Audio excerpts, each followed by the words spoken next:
Today, we'll be showing you all the death scenes that occurred in Invincible Season 2 from Episode 1 to 4. Spoilers ahead. Relax and enjoy. Season 2 of Invincible begins with a blazing fight between Mark, Invincible, and Immortal. Omni-Man joins in and quickly makes mincemeat of Immortal. Mark crushes his head to mist in his hands. Mark has joined his father in turning Earth into part of the Viltrum Empire. The city is an apocalyptic hellscape. Deep underground, Robot has helped build a sanctuary for the decimated regular human population. However, he's back in his deformed body. We're introduced to Angstrom 646. Mark and Omni-Man bust in and take over. Angstrom escapes through a green portal. Mark paralyzes a ragged-looking Adam Eve. Cue a montage of Mark helping with various disasters set to Radiohead's Karma Police. It seems the world is not what it was at first, but world is moving on from the aftermath of Mark's fight with his father in Chicago. In Season 2, Episode 1, there isn't much deaths in the episode, but rather an aftermath of Omni-Man causities in Season 1. In Episode 2, we get to see Cecil, who says he's needed to help promote a diplomatic crisis which they must attend to. The Atlanteans are still angry about Omni-Man murdering Aquarius, who was also their king. Their laws also dictate that since Omni-Man disappeared, his punishment falls to his next of kin, or he can marry Aquarius' widow. Cecil assures Invincible that the marriage would be purely symbolic and leaves as a pair of Atlanteans arrive in a ship to take him to their kingdom. Back underwater, Invincible is fitted with a breathing device and meets the Atlantean queen, who assures him that they abolished the "who marry the person who murdered your spouse" policy years ago. Instead, he's forced to battle a giant sea monster. That would be challenging enough on its own, but the creature's roar is also able to disorient and paralyze Invincible. Cecil sends some backup in the form of torpedoes that destroy the monster's restraints, allowing it to rampage among the Atlanteans who'd gathered to watch the fight. Despite having a clear escape path, Mark once again proves why he's not his father and returns to defeat the creature. First, by rupturing its larynx, followed by a good old-fashioned ass-kicking. Since Invincible saved the Queen, the Atlanteans decide to call it even. Cecil, on the other hand, is a bit miffed that he betrayed a direct order. However, due to the failure of the Lizard Legion by the boss in the battle with the Guardians of the Globe, Supreme Lizard is assassinated by an escaped King Lizard, who retakes control of the Lizard League. In a mid-credits scene, Angstrom Levy interrogates a captured Invincible in another dimension about how he and his father were defeated, which basically came down to wearing him out. In Episode 3, we get to see Alan the Alien, who gets a full origin story montage. Turns out, Alan is a champion of the Onopian race who was genetically bred to be able to kill Viltrumites. Alan, of course, failed at that task and was eventually reassigned to being a surveyor of planets on behalf of the Galactic Coalition. Alan's mistake with Earth and Mark Grayson led to the GC getting its best chance yet to combat the Viltrumite threat.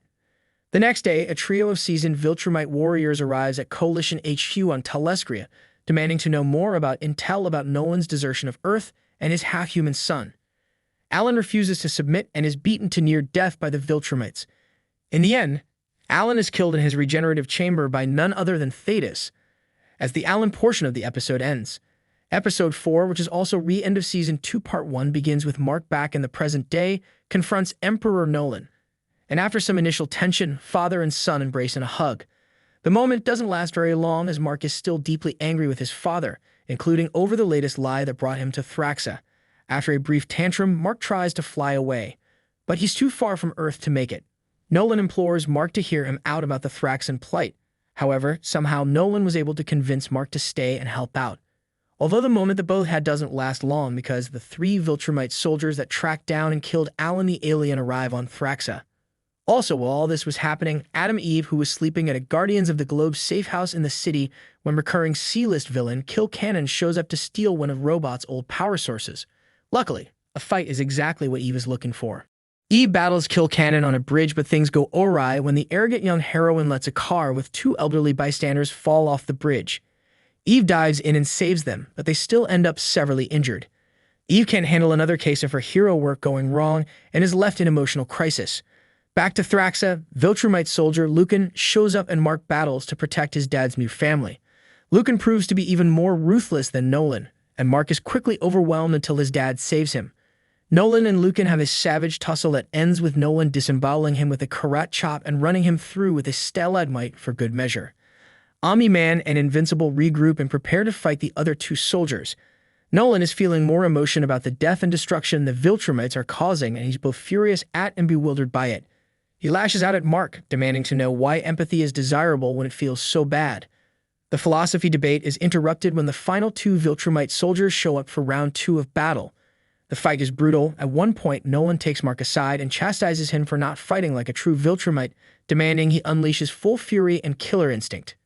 Mark fights the female soldier with her razor hair braid and finally starts to lay some true smackdown on her. In the end, though, he's still too soft. Nolan slaughters his opponent, but Mark hesitates with a kill blow and ends up getting stabbed. Nolan brutally finishes the female soldier and saves Mark, but Lucan shows up carrying his own guts and takes Nolan out with an earth-shattering drop kick. With every Viltrumite down, Luca informs the Empire that the mission is a success. Mark awakes injured and immobile on Thraxa just in time to see his dad being carted away by the Viltrumites. Nolan begs Mark to remember the good he did for Earth and to read the books he wrote. It's clear the books hold some important knowledge for Mark to find. The end credits scene sees the two-faced Mauler betrayed and poisoned by the clone. Apparently, physical proof that there's an original is a deal-breaker, and the clone stands over his dead twin, exclaiming that sometimes things are the way they are for a reason. Hopefully, that means a return to the classic Mauler twins formula.